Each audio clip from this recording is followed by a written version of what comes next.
তাহলে কি Lionel Messi আবারও পা রাখতে যাচ্ছে বাংলাদেশে? বিশ্বকাপের পর এই প্রশ্ন ঘুরপাক খাচ্ছে দেশের লাখো ফুটবল প্রেমীদের মনে। তবে এটি এখন আর শুধু আড্ডাখানার গল্প নয়। মেসিকে বাংলাদেশে আনতে শুরু হয়েছে এক অভিনব ক্যাম্পেইন। ঘটনাটি এক আর্জেন্টাইন নাগরিককে ঘিরে, যার নাম ব্রুনো। বিশ্বকাপের শুরুতেই বাংলাদেশে এসেছিলেন তিনি। কোয়ার্টার ফাইনালের আগেই নিজ দেশে ফিরে গেলেও আর্জেন্টিনা ফাইনালে ওঠার পর আর ঘরে বসে থাকতে পারেননি তিনি। তাই আবারও ছুটে এসেছিলেন ঢাকায়। ব্রুনো শুধু ফাইনালের উন্মাদনা উপভোগ করতে আসেনি, মেসি সহ পুরো আর্জেন্টিনা দলকে বাংলাদেশে নিয়ে আসার এক বিশাল স্বপ্ন সঙ্গে করে নিয়ে এসেছেন তিনি। কিন্তু প্রশ্ন হলো, কিভাবে সম্ভব এই মিশন? ব্রুনো হাতে নিয়েছেন এক বিশেষ স্বাক্ষর অভিযান। একটি কাগজে স্বাক্ষর নেওয়া হচ্ছে হাজারো বাংলাদেশি সমর্থকদের।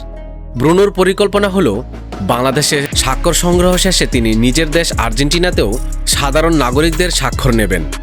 এরপর তিনি ভালোবাসার এই স্বাক্ষরবর্তী স্মারকলিপিটি ব্যক্তিগতভাবে পৌঁছে দেবেন স্বয়ং মেসি এবং আর্জেন্টিনা ফুটবল ফেডারেশনের হাতে। আর এ বিষয় নিয়ে বাংলাদেশি সমর্থকরাও দারুণ আশাবাদী। তারা মনে করেন, বাংলাদেশের ফুটবল পাগলামি এখন বিশ্বজুড়ে এক পরিচিত নাম। এত বিপুল ভালোবাসা এবং সমর্থনে মেসিদের হৃদয় নিশ্চিতভাবেই স্পর্শ করবে। স্বাক্ষর করা এই একটি কাগজ হয়তো তৈরি করবে ইতিহাস। মেসি হয়তো আবারও পা রাখবেন এই ভূখণ্ডে। আপনাদের কি মনে হয়, ভালোবাসার এই আবেদন কি পারবে মেসিকে বাংলাদেশে টেনে আনতে? কমেন্ট করে জানিয়ে দিন আপনার মতামত।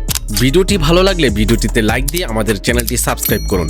আর ফেসবুক থেকে দেখে থাকলে পেজটি ফলো দিয়ে দিন। ধন্যবাদ।